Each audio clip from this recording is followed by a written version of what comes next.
Hello வணக்கம் நண்பர்களே. நம்முடைய சேனல் இன்வெஸ்டிங் வித் கவாஸ்கர். இந்த சேனலில் என்ன பார்க்க போகிறோம் அப்படின்னா, இன்வெஸ்டிங்னா என்ன, அதாவது முதலீடு பண்ணுறது அப்படின்னா என்ன, எப்படி பண்ணுறது அப்படின்னு. இது ஒரு பெரிய விஷயம் கிடையாது. இப்போ நிறைய பேருக்கு என்ன அப்படின்னு பார்த்தீங்கன்னா, இன்வெஸ்டிங் என்னங்கிறது நம்மதில் நிறைய பேருக்கு தெரியாது. எல்லோரும் சொல்லுவாங்க, பேப்பரில் பார்த்துருப்போம், இன்வெஸ்டிங் இன்வெஸ்டிங் சொல்கிறாங்க, பெரிய பெரிய ஆளெல்லாம் கேள்விப்பட்டிருக்கோம். அது வந்து பெரிய பெரிய பணக்காரர்கள் பண்ணுவது. நம்ம சாதாரண ஆள் நம்ம எங்கே பண்ணணும், அதுக்கு நிறைய பணம் வேணும், பெரும் அளவிலான தொகை வேணும் அப்படின்னு நினச்சிட்ருக்கேன். அப்படியெல்லாம் எதுவும் இல்லை. ஒரு சிம்பிளாக உங்களுக்கு புரிகிற மாதிரி சொல்லணும் அப்படின்னு பார்த்தீங்கன்னா, இப்போ சேமிப்பு அப்படின்னு சொன்னால் எல்லாருக்குமே தெரியும். அதாவது ஸ்கூலில் படிக்கும்போதே சிறு சேமிப்பில் சேமித்து வச்சுருப்போம். நம்ம ஒரு வீட்டில் பார்த்திங்கன்னா சின்ன வயசுலேயே ஒரு உண்டியல் கொடுத்துருப்பாங்க. உண்டியலில் போட்டு போட்டு வச்சுருப்போம். நமக்கு தேவையான போது உடச்சி அதுலேருந்து எடுப்போம். அப்போ நம்மளுக்கு தெரியும், சிறு துளி பெருவெள்ளம் அப்படின்னு சொல்லுவோம். அதாவது சிறுக சிறுக சேமிக்கும்போது ஒரு குறிப்பிட்ட காலம் சேமித்தோம்னால் அந்த காலம்தான் ரொம்ப முக்கியம். நமக்கு எப்பப்போ எவ்வளவு கிடைக்குதோ அதெல்லாம் உண்டியலில் போட்டு வரும்போது ஒரு குறிப்பிட்ட காலம் 1 வருஷம் 2 வருஷம் கழித்து உடைச்சோம்னா மிக நம்ம லெவலுக்கு அது ஒரு மிகப்பெரிய ஒரு ரூபா 2 ரூபா போட்டுக்கிட்டு இருப்போம். 1 வருஷம் கழித்து எடுக்கும்போது பார்த்தீங்கன்னா ஒரு 1000 ரூபா வரும். அப்போ நம்மளுக்கு 1000 ரூபா என்பது நம்மளுக்கு அது பெரிய அமௌண்ட்டு, ஒரு பெரிய தொகை தானே அது. அந்தமாரி சேவிங் அப்படிங்கிறது எல்லாருக்குமே தெரியும். வீட்டில் பொண்ணுங்கள்லாம் பார்த்திங்கன்னா, பொம்பளைங்கள்லாம் என்ன பண்ணுவாங்க, வீட்டில் உள்ள மனைவியெல்லாம் என்ன பண்ணுவாங்கன்னா, நம்ம வாங்குகிற பணம் வீட்டுக்காரர் கொடுக்குற பணத்தில் என்ன பண்ணுவாங்க, ஒரு 100 200 எடுத்து ஒரு அரிசி பானை, உப்பு பானை, கடுகு டப்பா, இதுமாரி ஒவ்வொன்றிலையும் எடுத்து வச்சுருப்பாங்க. பார்த்திங்கன்னா அதெல்லாம் அப்படியே அது உள்ளே சேர்ந்துக்கிட்டே இருக்கும்.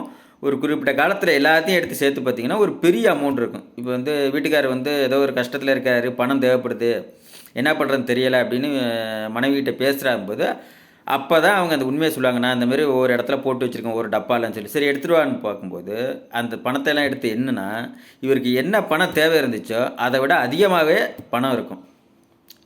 பொதுவாகவே வீட்டில் பொறுத்த வரைக்கும் பார்த்தோன்னா, ஜென்ரலாகவே ஆண்களை விட பெண்கள் வந்து அதிகமாக வந்து சேமிப்பாங்க. சேமிப்புனா என்னங்கிறது பெண்களுக்கு தான் தெரியும். அதாவது சின்னதாக சேமிப்பாங்க. அது ஒரு பெரிய அமௌண்ட்டாக தெரியாது. நம்ம என்னடா இதெல்லாம் சேமித்து என்னம்மா பண்ண போகிறோம் அப்படின்னு நம்ம வந்து ரொம்ப எகத்தாளமாக பேசியிருப்போம். ஆனால் ஒரு குறிப்பிட்ட கால இடைவெளியில் அதையெல்லாம் சேமித்து அதை எடுத்து பார்க்கும்போது பார்த்திங்கன்னா மிகப்பெரிய அளவான மிகப்பெரிய தொகையாக இருக்கும். அது நம்மளுக்கு வந்து நம்ம ரொம்ப கஷ்டத்தில் இருக்கும்போது அது மிகப்பெரிய அளவில் உதவி பண்ணும். அதனால் பெண்களை வந்து யாரும் குறைவாக மதிப்பிட வேணாம். அவர்கள் வந்து சிறந்தவர்கள், அதாவது சேமிப்பில் மிகச்சிறந்தவர்கள். இப்போ சேமிப்பு எல்லாருக்கும் தெரியும்ல, எப்படி சின்னதாக சேமித்தா அது பெரிய லெவலில் வருதுன்னு.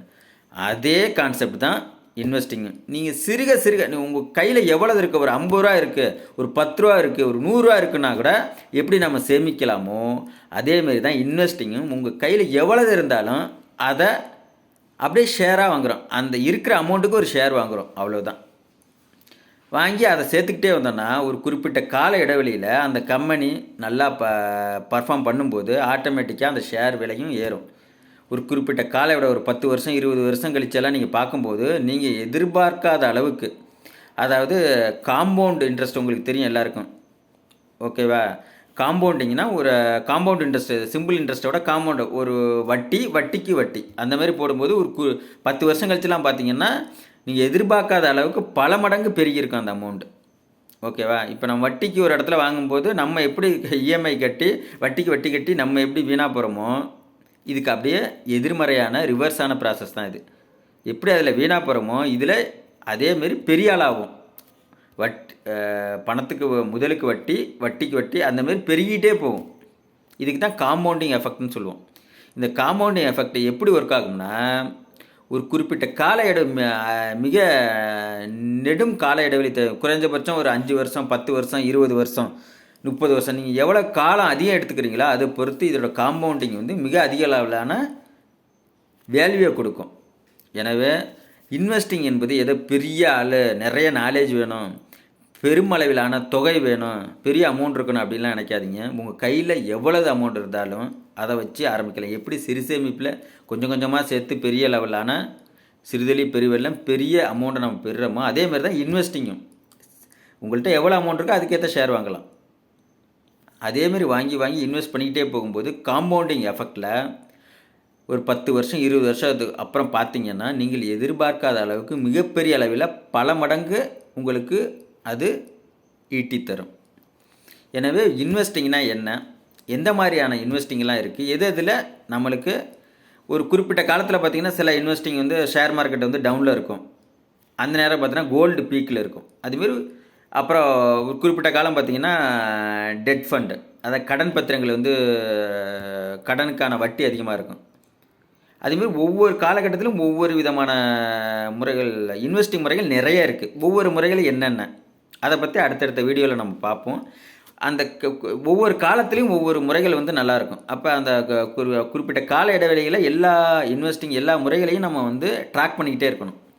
இப்போ ஷேர் மார்க்கெட்டு, தங்க விலை, இதுமாரி உலக நிகழ்வுகள் எல்லாத்தையும் நம்ம வந்து ட்ராக் பண்ணிக்கிட்டே இருந்தோம்னா, அப்டேட் பண்ணிக்கிட்டே இருந்தோம்னா, நம்மளுடைய அறிவை வளர்த்து கொண்டே போனோம்னா கண்டிப்பாக நம்மளும் மிக சிறிய அமௌண்ட்லேருந்து ஆரம்பித்து மிகப்பெரிய அளவில் உலகத்திலே இப்போது வாரன் பஃபட்னா தெரியாத ஆளே இருக்காது.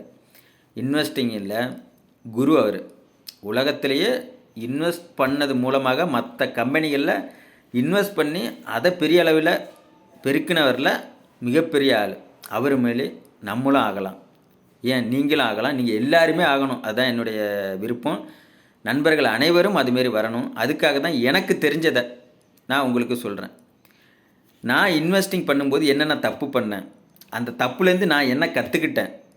ஏன்னா உலகத்தில் வந்து தவறு செய்வதற்கு சுதந்திரம் இருக்க வேண்டும். ஏன்னா தவறு செய்தால் மட்டும்தான் அந்த தவறுலேருந்து என்ன நிறைய விஷயங்கள் கற்றுக்கொள்ள முடியும். ஒருவன் ஒரு தவறுமே செய்யலைன்னா அவனுக்கு ஒன்றுமே கற்றுக்கலைன்னு அர்த்தம். அப்போ அவன் வளரவே மாட்டான், அதே இடத்துல இருப்பான், ஒரே படியிலே உட்காந்துருப்பான். 100 படி தாண்டி எங்கே மேலே போகணும், மலைக்கு ஏறணும் அப்படின்னா 100 படியை தாண்டி ஏறணும்னா என்ன, ஒவ்வொரு படியிலும் சறுக்கல் இருக்கும், வீழ்ச்சி இருக்கும்.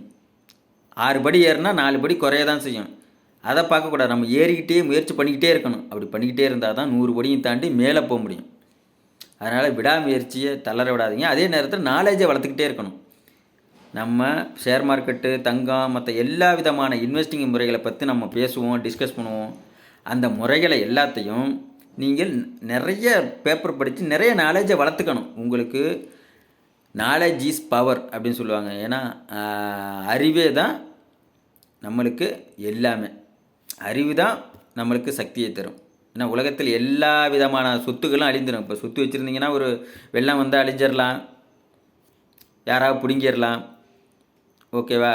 பணம் வச்சுருந்தீங்கன்னா யாரும் எடுத்துகிட்டு திருடிட்டு வரலாம். ஆனால் உங்களுடைய அறிவை யாரும் களவாட முடியாது, அறிவை யாரும் திருட முடியாது. நீங்கள் அந்த அறிவு மட்டும் வளர்த்து கொண்டீர்கள் என்றால் நீங்கள் எவ்வளவு இழந்தாலும் மீண்டும் மீண்டும் மீண்டும் மீண்டும் இழந்ததை அனைத்தையும் பல மடங்காக பெற முடியும். எனவே நமது சேனலை தொடர்ந்து பார்த்துக்கிட்டு இருங்க. Investing with Gavaskar. நான் என்னென்ன பண்ணேன், நான் பண்ண தப்புலேருந்து நான் என்ன கற்றுக்கிட்டேன். ஏன்னா படித்த அறிவை விட பட்டறிவு தான் சிறந்ததுன்னு சொல்லுவாங்க. பட்டு திருந்தினா தான் நம்மளுக்கு. இப்போ நெருப்புன்னு சொன்னால் நம்மளுக்கு ஒன்றும் புரியாது. அதே நெருப்பில் கையை வச்சு சுட்டுச்சுன்னா அதுக்கப்புறம் லைஃப்பில் நம்ம மறக்கவே மாட்டோம். அதுமாரி பட்டு தெரிஞ்சுக்கிறது. அதுமாரி என் லைஃப்பில் நான் பட்டு என்ன விதமான தவறுகள்லாம் நான் கண்டுபிடிச்சேன். திரும்ப நான் அதெல்லாம் செய்யலை. ஏன்னா ஒரு தவறுகளை வந்து அடுத்தவர் சொல்லும்போது அதுலேருந்து புரிஞ்சு நம்ம அதுலேருந்து உஷாராக இருந்தோன்னா, ஏன்னா எல்லாருமே வந்து எல்லாத்தையுமே எக்ஸ்பீரியன்ஸ் பண்ணி தான் பண்ணணும் அப்படின்னா நம்மளுக்கான நேரம் இல்லை. நம்ம வாழ்நாள் என்பது ரொம்ப குறுகிய காலம். ஏன்னா மற்றவருடைய எக்ஸ்பீரியன்ஸ்லேருந்து நம்ம தெரிஞ்சுக்கிட்டு, ஓகேவா, அதுலேருந்து நம்ம கற்றுக்கிட்டோன்னா நம்ம இன்னும் போக வேண்டிய தூரத்துக்கு சீக்கிரம் போயிடலாம். அடைய வேண்டிய வளர்ச்சியை மிக விரைவாக அடையலாம். அதுக்காக நான் என்னென்ன தப்பு செஞ்சேன், அதுலேருந்து நான் என்ன கற்றுக்கிட்டேன் இன்வெஸ்டிங்கில், ஷேர் மார்க்கெட்டில், அதையெல்லாம் நான் உங்கள்கிட்ட டிஸ்கஸ் பண்ணுறேன். நம்ம எல்லாருமே பில்லியனியராக மிகப்பெரிய கோடீஸ்வரராக மாறலாம். நன்றி, வணக்கம்.